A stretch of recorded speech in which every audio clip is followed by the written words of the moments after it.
Hello out there in Radio Land. This is Michael. This is the Street Preacher's Corner podcast, where occasionally we are accompanied by an animal that we did not invite. This is one of those times. What are you doing? Anyway, before we get started, I'm just going to mention I am reading a book right now called Take a Walk on the Dark Side, and it is a discussion or coverage of the mystery and mythology and curses and weird stuff that happens in the world of rock and roll music. Now, starting from Robert Johnson back in the day, moving forward to the book was written in the 90s, so um, all that. And so I do not take the independent Baptist position that rock and roll as a genre is of the devil, because you cannot prove that from Scripture, as we've talked about before. But I will say that if you take the principle of by your fruits you shall know them, there are some definite trends that it's hard to ignore. And this book covers a lot of them. And one of the things this book talks about is how it starts with Robert Johnson, who you may or may not know. He was basically the father of the Delta blues kind of sound. And Robert Johnson is a very interesting origin story, I guess you would say. Robert Johnson was a very bad guitar player who disappeared off the scene for about 6 months and came back and was suddenly the world's greatest guitar player. And he told his friends that the way he had achieved this legendary prowess so quickly is that he had met the devil at a crossroads and sold his soul to the devil in exchange for the ability to become rich and famous and get lots of chicks playing his guitar. And you say to yourself, well, Michael, as a Bible-believing Christian, you have to take the position that the devil doesn't buy people's souls, because people are already condemned by their lack of acceptance of Jesus Christ. Their sins have already condemned them. There's nothing for them to barter with the devil. A man in his default condition is on his way to hell already, and he doesn't have to make some kind of deal with the devil to lose his soul and secure himself a position in hell. And that's all true. The fact remains, Robert Johnson was a terrible guitar player and came back and was a legend in 6 months. And no one can explain how that happened. And then Robert Johnson's influence shows up all over the rest of rock music, even into the 70s and 80s. Guy been dead, 60, 70 years, whatever, and his influence was still felt. So whatever you want to do with that. That's not, you didn't come here to hear all that. You came here to hear about Mark lesson 45. And here we are at Mark lesson 45. Now, I'll tell you, there's been a lot of stuff going on with the channel and everything, and I'm not in this for the numbers. I approach this with the exact same level of motivation and the same motives that I did when I had 4 people listening. Always glad to have people along. Hope you enjoy. Hope it's a blessing to you. But I'm not going to change what we're doing just because you're here. Just so you know. Mark lesson 45 is, we're going to start off here in Mark chapter 7. And we're going to read, where are we at? Mark 7. Here we go. Start at verse 9. The Bible do say, and he said to them, full well ye reject the commandment of God, that ye may keep your own tradition. For Moses said, honor thy father and thy mother, and whoso curseth father or mother, let him die the death. But ye say, if a man shall say to his father or mother, it is korban, that is to say, a gift, by whatsoever thou mightest be profited by me, he shall be free. And ye suffer him no more to do aught for his father or his mother, making the word of God of none effect through your tradition, which ye have delivered, and many such things like ye do. So now we're going to jump over to the parallel here in Matthew 15, I think it is, so that we have every word that God says about this in front of us, out there in the open, out there in the thing here. Then came to Jesus scribes and Pharisees, which were of Jerusalem, saying, why do thy disciples transgress the tradition of the elders? That's the context. For they wash not their hands when they eat bread. But he answered and said to them, why do ye also transgress the commandment of God by your tradition? For God commanded, saying, honor thy father and thy mother, and he that curseth his father or mother, let him die the death. But ye say, whoever shall say to his father or his mother, it is a gift, by whatsoever thou must be profited by me, and honor not his father or his mother, he shall be free. Thus ye have made the commandment of God none effect by your tradition. So here's the context. Let's go, jump back over to Mark 7, because that's where we're going to actually be at. In Mark 7, the context of this little passage that we just read is that Jesus and his disciples had come back from the other side of the Sea of Galilee, and they had spent an undetermined amount of time healing sick folks that had been brought to them. The Bible says that the people had brought from every and whatsoever he entered into villages or cities or country, they laid the sick in the streets and besought him that they might touch if it were but the border of his garment, and as many as touched him were made whole. Chapter 7 begins, Then came together unto him the Pharisees and certain of the scribes which came from Jerusalem, and when they saw some of his disciples eat bread with defiled, that is, the unwashed hands, they found fault. And we talked a bunch about this before. So the Pharisees have come up against Jesus and his disciples for not following a rule that isn't really a rule. It is, as they would say, more of a guideline than an actual rule. This is a thing that somebody has just made up, this idea of washing your hands before you eat. And so Jesus' response to that is not to say your dumb rule is just a dumb rule. I mean, he does sort of say that by saying that it's of the tradition of their elders. But his primary issue with them is that they are hypocrites. He responds by calling them a hypocrite in verse 6. Well, hath Isaiah, this is Isaiah prophesied of you, hypocrites. As it is written, these people honoreth me with their lips, but their heart is far from me. Howbeit in vain do they worship me, teaching for doctrines and commandments of men. Now you can say, Mike, we covered this before. We covered this last time around. Well, you have to establish, first of all, not everybody listens to everything that gets put out. I mean, why in the world would you do something like that? But secondarily, you have an issue where you have to have the context. And so that's what we're doing. So Jesus responds by calling them a hypocrite. And the definition of a hypocrite, according to Jesus anyway, is a person who says one thing while thinking another. And he claims that this group here that he's talking to, that it was predicted that he would run into them, and that prediction, that prophecy, is found in Isaiah 29. So we're going to look back at Isaiah 29 to get a feel for what's going on here. Isaiah 29, verse 13. Wherefore the Lord said, Forasmuch as this people draw near me with their mouth, and with their lips do honor me, but have removed their heart far from me, and their fear toward me is taught by the precept of men. Now, that's a lot. There's a lot going on right there in that verse. We're going to back up a little bit. Forasmuch as this people draw near me with their mouth, and with their lips do honor me. So the context is that Jesus says, you say you honor me, you say you love God, you say you're a holy and righteous people, you say you obey God, and yet you don't. And Isaiah told me about you clowns, and that you're going to honor me with your lips, but all I've got is your lips, I don't have your heart. Now when Jesus is quoting this passage out of Isaiah 29, he stops at verse 13. But I'm going to read 14 and 15, not because I believe Jesus made a mistake in where he decided to stop quoting the verse, but because I think 14 and 15 gives us some other insight into sort of the bigger picture that Isaiah is prophesying about. It says in Isaiah 29, verse 14, Therefore, behold, I will proceed to do a marvelous... So the therefore is... Let me back up. So in verse 13... For as much as these people draw near me with their mouth and with their lips do honor me, but have removed their heart from me, and their fear toward me is taught by a precept of man. So the prophecy that Isaiah has is not only are people's hearts going to be far from God, even while they talk the talk, they don't walk the walk. They know how to say all the right religious phraseology. They know how to say the right words. They know when to say amen. They know when to stand up. They know when to sit down, but their heart's not in it.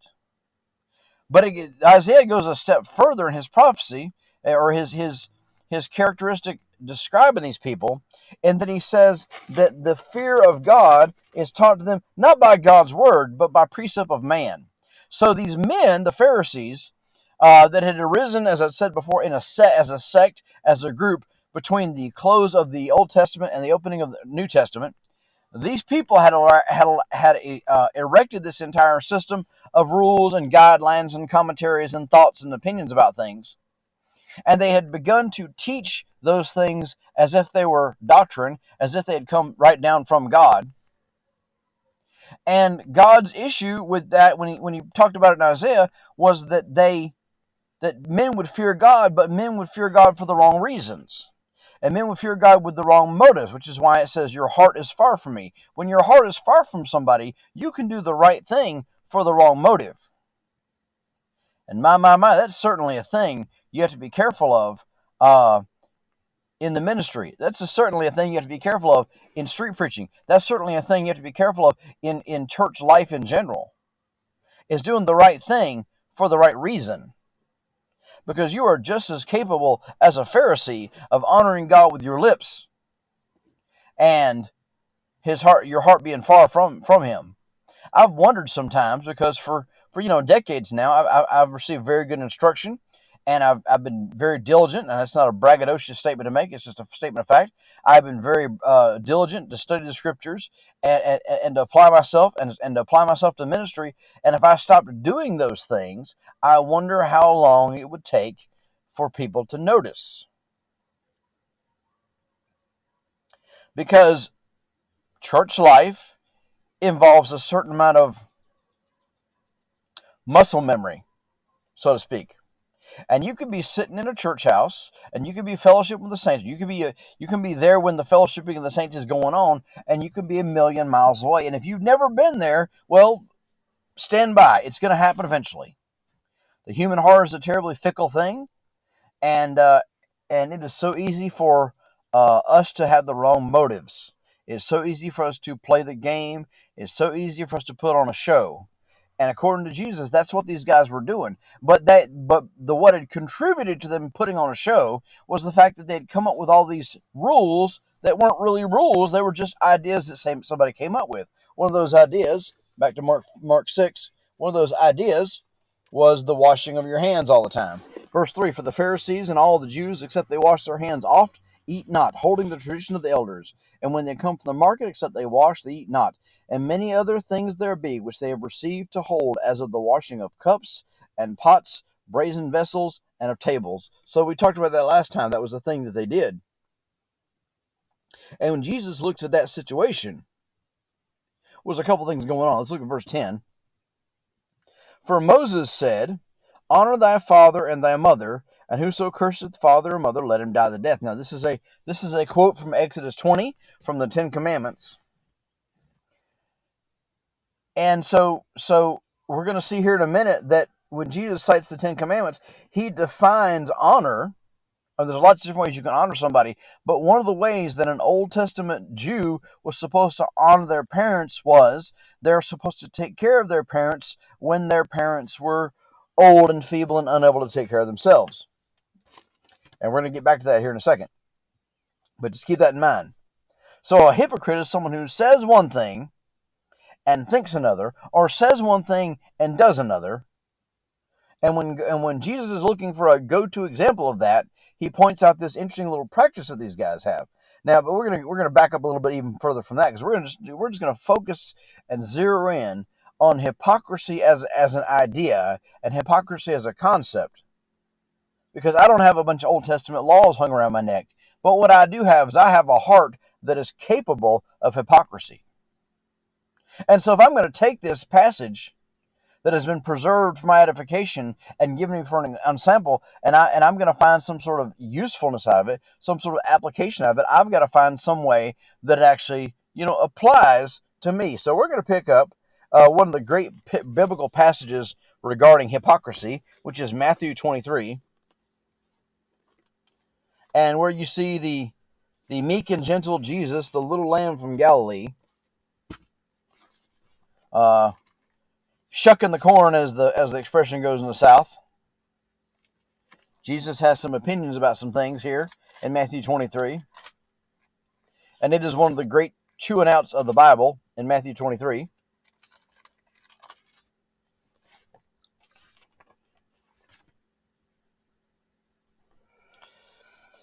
The hardest thing about this podcast is that there is so much in the Bible and so much that could be said. And I don't understand a man that has a Bible that struggles to find material, because when I'm putting this together, every verse, as James Knox says, every verse opens the door to another verse. Every verse most verses you could take and you could run 20 different directions with them. And my struggle is to stay on topic. My struggle is to stick to my notes, such as they exist. But so Matthew 23, verse 11, just so I have some context. But he that is greatest among you shall be your servant, and whosoever shall exalt himself shall be abased, and he that shall humble himself shall be exalted. But, so here's the contrast, woe unto you, scribes and Pharisees, hypocrites! For ye shut up the kingdom of heaven against men, for ye neither go in yourselves, neither suffer ye them that are entering to go in.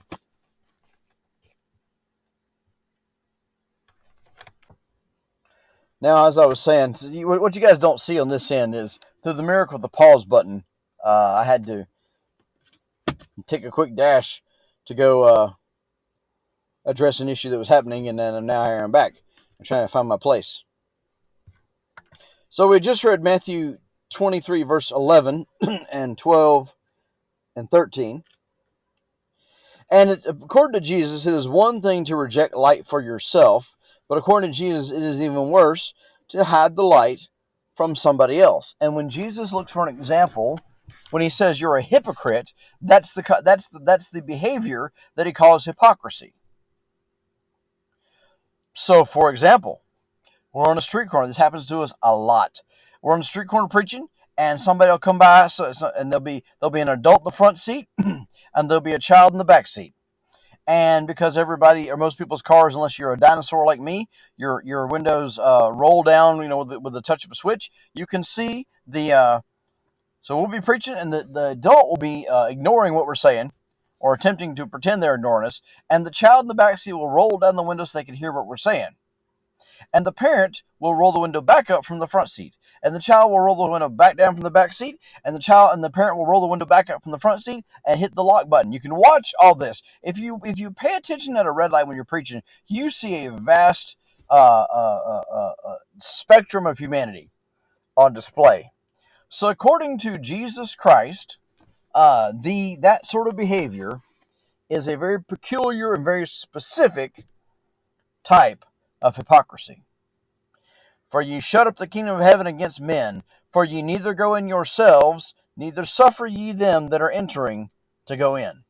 So it's one thing to reject light yourself, is another thing to keep somebody else from good. And so in light of that, it's very interesting that when Jesus Christ showed up on this earth during his ministry, he sort of bypassed the entire religious structure that was there.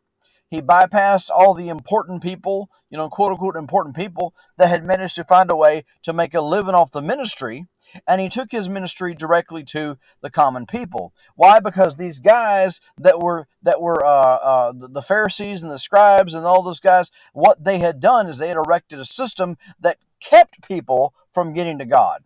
They had installed themselves as the gatekeepers, and so rather than waste a ton of time trying to ingratiate himself to these people, Jesus Christ just goes around them and speaks directly to the people. And when the subject comes up, Jesus Christ nails them directly between the eyes by pointing out their behavior and pointing out its hypocrisy. So let me give you an example of this.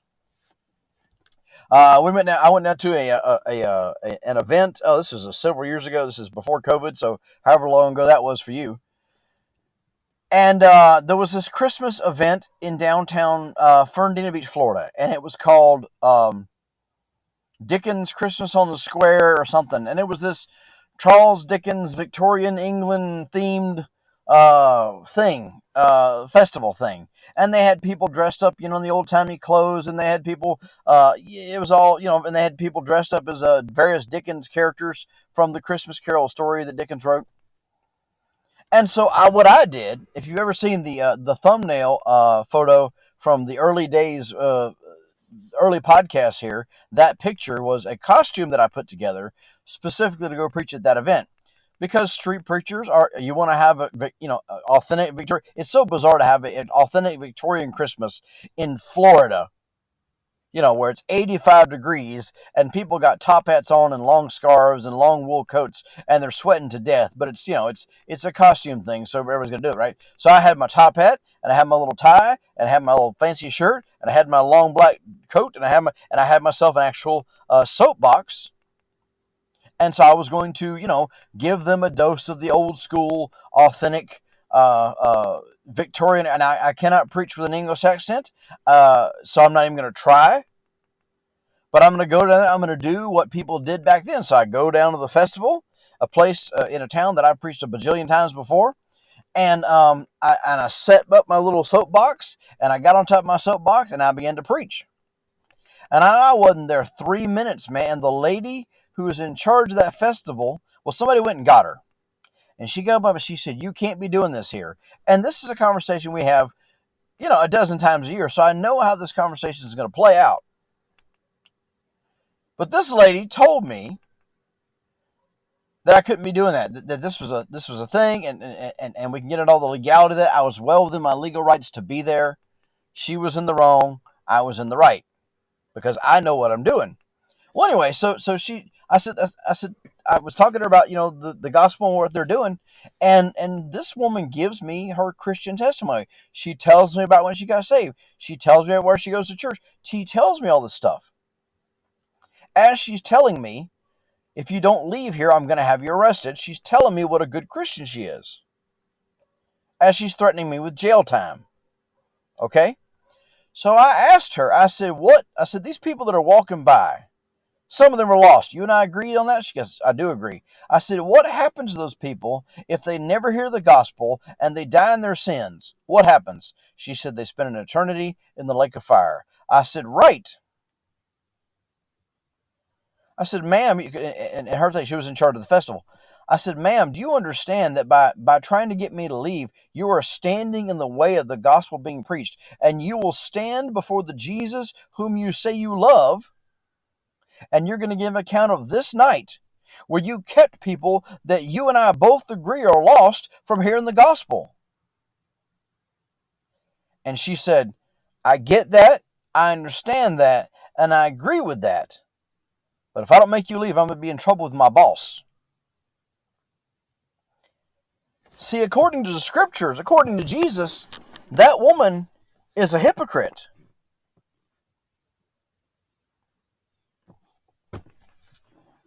And so there you go. Most of the people that call the cops on us are self-proclaimed believers, and the Bible calls that behavior hypocrisy.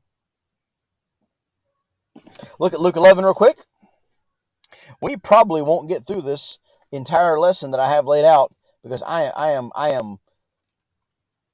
30-something minutes or 20-something minutes in, and I am nowhere near my notes. Or nowhere near done with my notes. Luke 11, verse 52. Woe unto you, lawyers, for ye have taken away the key of knowledge. Ye entered not in yourselves, and them that were entering in ye hindered. So you've got a person who is moving towards reconciliation with God, however you want to phrase that, however you want to typify that in the life of a person, and you step in the way, God calls you a hypocrite.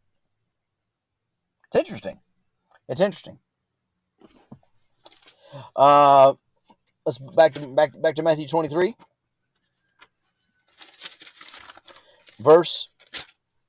Let me get there.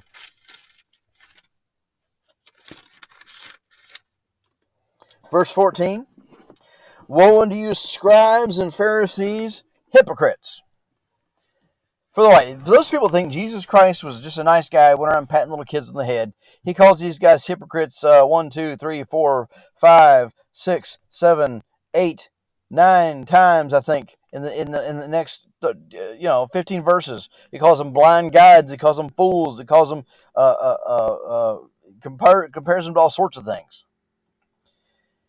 Woe unto you, scribes and Pharisees, hypocrites! For you devour widows' houses, for a pretense make long prayer. Therefore ye shall receive the greater damnation. So there's a financial side to hypocrisy. A man dies, and an unscriptural religious and financial burden falls upon his widow while but by these guys, while pretending to do ministry, they put a burden on some poor widow who just lost her husband, just lost her means of providing, just lost her means of eating. And they're going to come to her after the fact, and they're going to say, you need to pony up now for prayers. You pony up for now for things. These clowns were charging for prayers and robbing widows to the point in which they run the risk, the widows run the risk of losing their house. You say, man, that's terrible. That never goes on now. Oh, yes, it does. It absolutely goes on now.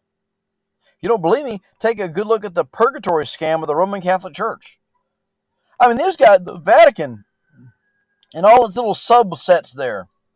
Those guys have gold wallpaper. Those guys live in it like kings. They sit on thrones. They live in palaces. They have all this wealth at their command. And meanwhile, if you go right outside Vatican City, you have widows who are loyal, stalwart Catholics who've been Catholics their whole life, have been Catholics for 5, 6, 7 generations, and they're begging for bread.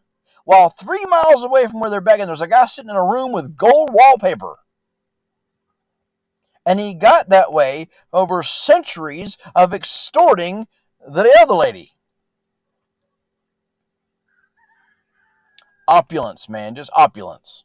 Or if you want to see another scam, there's a scam inside the Latter-day Saints organization that involves baptism for the dead, in which you can pay a fee and you can be baptized on behalf of your great-great-great-great-grandfather. And that way your great-great-great-great-grandfather can be born in the family of God and experience eternal life. And it's a scam. If you see him, tell him I said so. But the Bible calls those people hypocrites. Verse 15. Woe unto you, scribes and Pharisees, hypocrites! For you compass sea and land to make one proselyte, and when he is made, you make him twofold more the child of hell than yourselves. So a hypocrite, oddly enough, is not a lazy person. A hypocrite is a person who's willing to put in the work. I mean, according to Jesus, they send out missionaries, and the men they train double down on the hypocrisy. Pretty soon you got 2, 3 generations of hypocrites, and I wonder sometimes, does the second generation know that it's a con? I mean, I believe in my heart that if you take an organization like, for example, the Roman Catholic Church, and you could like look inside people's chest cavities or look inside people's hearts and see what's going on in there. You have a level of people, a vast body of people at the very bottom that believe that what they're being told is true and comes from God. The same thing for the prophet organization there over there on the Mormon side. There are a group of people that believe that is true and that is God and that is a revelation from God. And then at some point in that organization, there's a guy sitting in a room making up this nonsense that knows it's nonsense. And I've always wondered how far up the ladder you got to go before you find that guy. But according to Jesus, the hypocrites train up and make more hypocrites. We were at a festival real recently, very recently, like just the other day, and there was this guy that he came up to us, and he got about 4 inches from my face, and he's yelling at me, he's cussing me out, and he called me all kind of names, and it's another day at the office, and you can say what you want about that guy. You can say what you want about that guy, that he's a child of hell. But one thing he's not is he's not a hypocrite. He is a violent, belligerent, God-hating fool, but he is exactly what he claims to be. So at least he's not a hypocrite. So there's that. We're going to jump down a little bit here to verse 23. Just because we're zeroed in on the word hypocrite. Woe unto you, scribes and Pharisees, hypocrites, for you pay tithe of mint, anise, and cumin, and have omitted the weightier matters of the law, judgment, mercy, and faith. These ought ye to have done, and not leave the other undone. So once again, there's a financial consideration. These fellows were not stingy uh, in their religious life, but even that generosity, even that diligence to pay their religious bills was a fig leaf. It was a mask. It was a something to hide behind, to hide and address a larger issue. And Jesus, as always, puts his finger right on the real issue. To quote my friend David Brown, let's see, the quote goes, "You cannot counterbalance disobedience with obedience." And the example David Brown always gives, or at least that I heard him give at least once, is that you cannot go be a jerk to your wife and then say, "Let's go pass out some tracts to make up for it." Catholicism works that way. Biblical Christianity does not. But according to Jesus, these guys paid their dues, they paid their religious bills, but they ignored what Jesus called the weightier matters, and he lists the weightier matters as judgment and mercy and faith. And so they did not have the ability to know when to do what. Now that's something we all ought to think about. That's something we ought to consider in our own lives.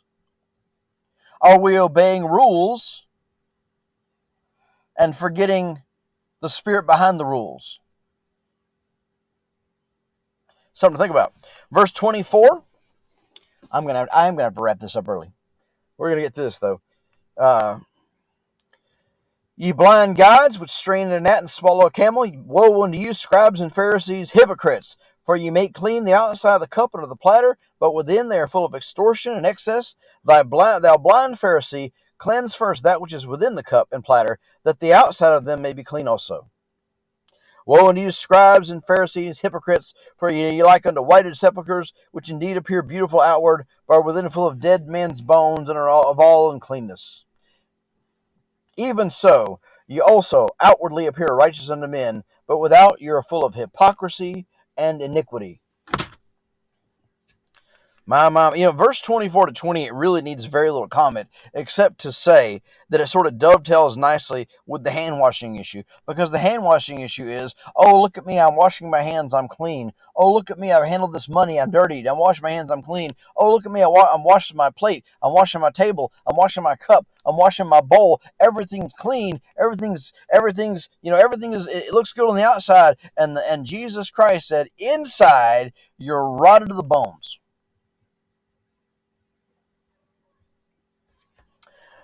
Mark 7. Back to Mark 7.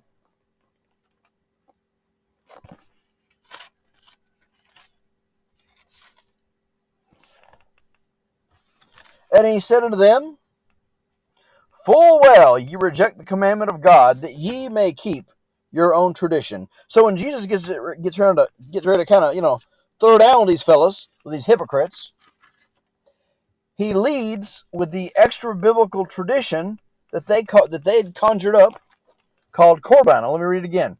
Where am I at here? Full well ye reject the commandment of God, that ye may keep your own tradition. For Moses said, honor thy father and thy mother, and whoso curseth father or mother, let him die the death. But ye say, if a man shall say to his father or mother, his korban, that is to say, a gift, by whatsoever thou mightest be profited by me, he shall be free. Let me turn to Matthew 15, just to get the other half of that thing.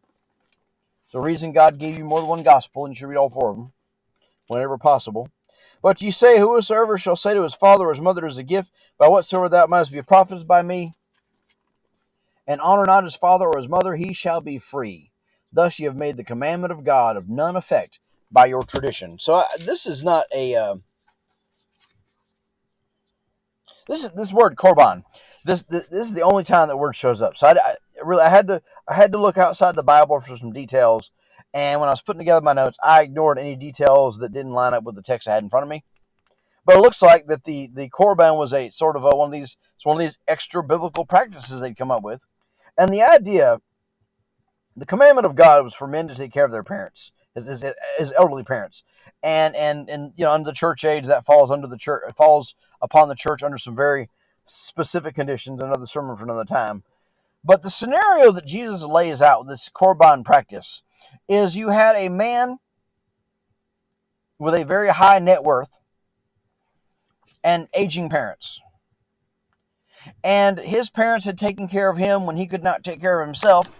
And so the way he could honor them, one of many ways in which he could honor them in their old age, is to take care of them until they pass off the scene, paying it back. And the idea is that his children would one someday do that for him, and that way you didn't need old folks' homes, and you didn't need Social Security, and you had family. And the Pharisees had a system called Korban, where the guy could make a sort of non-binding promise of most of his net worth, and that took those assets off the table, kind of like an LLC or a tax shelter or something. And those assets that were placed in the category of korban, they were still his, but they were dedicated, and he could almost plead poverty while living a very opulent lifestyle, because so much of his investment, so much as whatever, was tied up in this korban trust fund kind of thing. And the Pharisees allowed that because they got a cut of it.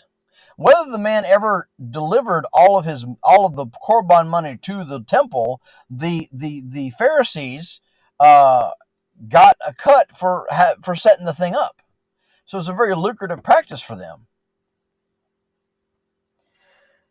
So he was in the Pharisees' eyes off the hook to take care of his parents, and all this money was set aside, and which is the heart of the whole deal. And obviously, when his parents are dead, the guy's off the hook to take care of his parents because they're dead. And even after he pays the priest, he gets to keep most of what he promised to the temple, because nobody's really following up on that stuff. So let's say I have a retirement coming through my employer, and I could promise that to the temple. And then when my mom needs something, I say, I wish I could give it to you. I wish I could, but I gave this gift to the temple, and so I can't get access to that money. And what is it? It's a scam. It is quite a scam. And people that despise their aged parents loved the idea and had the sort of like the religious stamp of approval on it, because the Pharisees had set all this thing up. And maybe it was something very different when it started. There's some disagreement about when it started and who started, and it wasn't universal, depending on which region of Judea you're talking about. But the people that have set this thing up, what it gave them is it gave a religious legitimacy to shafting your parents. By the time Jesus is walking the earth, it had become a complete scam, where a guy could just say, yeah, I gave all this money to the temple, so I don't have to take care of you because I don't have it anymore. And Jesus was not impressed. Verse 13 says, making the word of God, let me back up a little bit. And ye suffer him no more to do aught for his father or his mother. So the Pharisees are not going to come down on you and say, hey man, we saw that your mom's out in front of the temple begging money. You ought to take care of that. Instead, the Pharisees would go, oh yeah, that's that guy that gave all his money to us via Korban. So so we're not going to harass that guy because that guy gave us money. Making the word of God of no effect through your tradition, which ye have delivered, and many such like things do ye. So Jesus says it's your tradition, which ye have delivered. Probably not these guys personally, but they had kept it going and they'd pocketed the money, so Jesus blames them. Now, we aren't Old Testament Israel, and I will not prescribe what everybody should do for every situation, but I have preached at enough nursing homes to know where the bear crosses the creek, so to speak. And let me just throw another caveat in here, or whatever. Let me throw another caveat in here and say that in our society, people live to be much older than they did back then. And I think there's a trade-off there that we've gone through. People living longer does not mean people are living better. And the situation is you can have a person, it's very common, where you have a person who physically is enjoying all the benefits of living in a society with nutrition and clean water and everything. And physically they're in pretty good shape. I mean, they got the slings and arrows of old age, but they're not, a brain in a jar. So physically they're there, but their mind is not there anymore. Or maybe there is an ongoing medical condition that nobody thought about 100 years ago. But God thought about it. God knew these things were happening. So there's only so much you can hide behind and say, well, it's different. It's different. But nobody with any sense would argue that this situation in the Old Testament is exactly the situation you have to face if you have to decide to put your parents someplace. But I'll say this, if you live high on the hog while your mama suffers, you ought to be ashamed. I know of a situation right now where a man died, and that man's stepdaughter promised him on his deathbed that after he left, that the stepdaughter would take care of her mom. There's a couple of kids in the family. The stepdaughter was in the best position to take care of the mom, and so the stepdaughter is taking care of the mom. Well, that's the sort of promise you make on somebody's deathbed. It's very emotional and all that great stuff.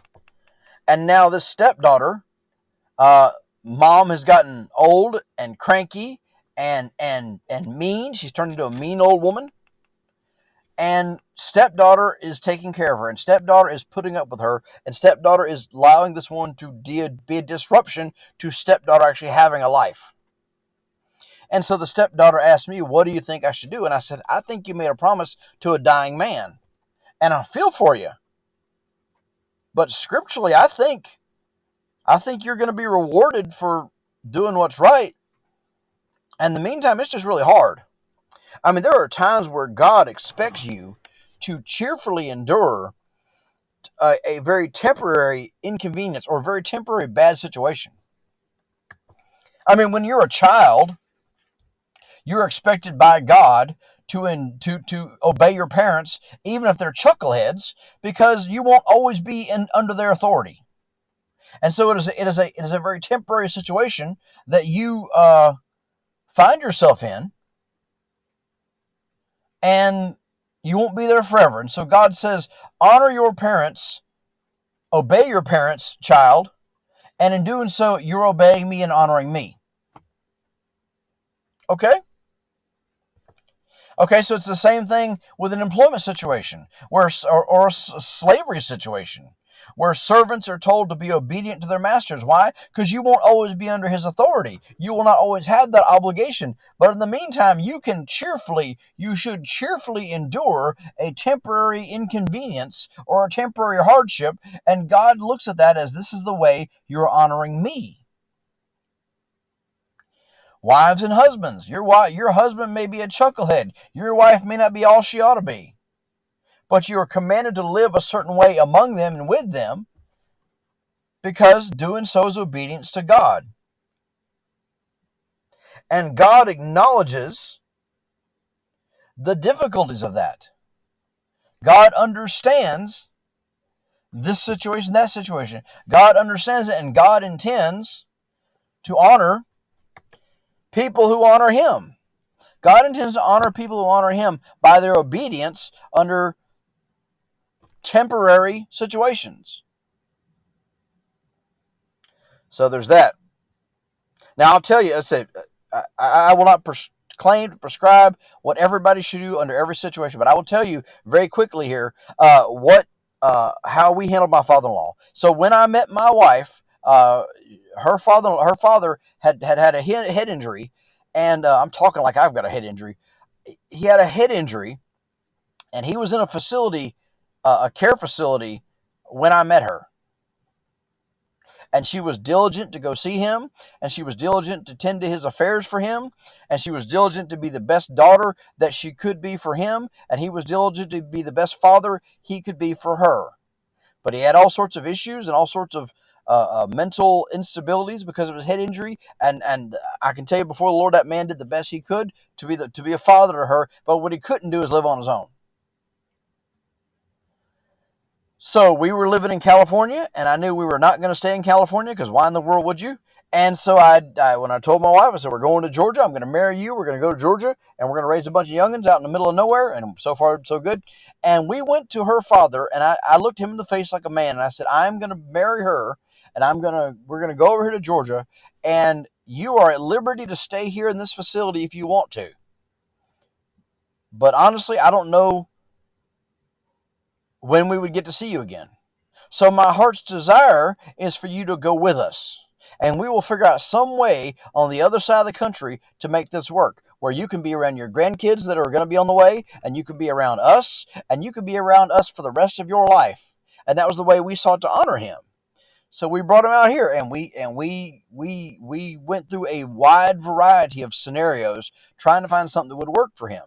We had him staying at our house, and he would get up in the middle of the night and he would leave because he would get confused about where he was. He did not handle change well. So when he woke up and he wasn't in the facility he'd lived in for years in California, he didn't know where he was. So we'd lock the door with all this stuff. He still, the cops caught him, picked him up, walking down the highway at dark 30 in the morning. And that wasn't his fault. That was the situation being caused. So we put him in a place, and my wife was diligent to visit him. My wife was diligent to tend to his needs. She was diligent to be the best daughter that she could be to him. And we burned up a lot of gas money going to see him, and we had to move him to a different place because his medical situation changed, and he had to have a lot more monitoring than the closer place. So now he was further away, and we burned up a lot of miles and a lot of gas money. Why? Because it's her dad, for crying out loud. And it is scriptural to honor your parents. And so we were there when that man drew his last breath. And I think we can look back and say, we did what was right. We did what we could with the hand we were dealt, with the situation we were in. And this is going on. We had some very small children and terrible jobs and no money and living in terrible, rundown places. And we were still made him a priority because we really did love him, but also because the Bible says, honor your father and your mother. So if you can't do that, if you haven't done that, my advice to you is you ask for God to open doors and open ways and open your eyes for a chance to honor your parents. To not do so, according to Jesus, is an act of hypocrisy. So why is that hypocrisy? Well, if you don't honor them, then you are saying by your actions that you aren't theirs. You're saying this burden that God gave me to take care of this person, I'm going to put this on somebody else. And in doing so, I am denying the ones that brought me into this world. I'm denying the ones that, look, if you're a parent, you know your whole life for many, in fact, for us, it's still going on. For many years, for decades now, your life is not yours anymore. And so when your parent gets on the other side of that, and they can know they provided for you when you were helpless and dumb and snot-nosed brat kid, and now they are starting to become halt in their step and feeble in their strength. And it is a way to honor them is to take care of them. If you don't do that, I'm telling you, man, there's a lot. I hate to make general statements like that, but God is not afraid to make general statements like that.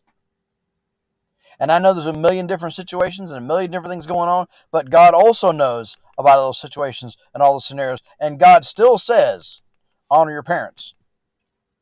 And if you don't do it, you're a hypocrite. And so we're going to stop there.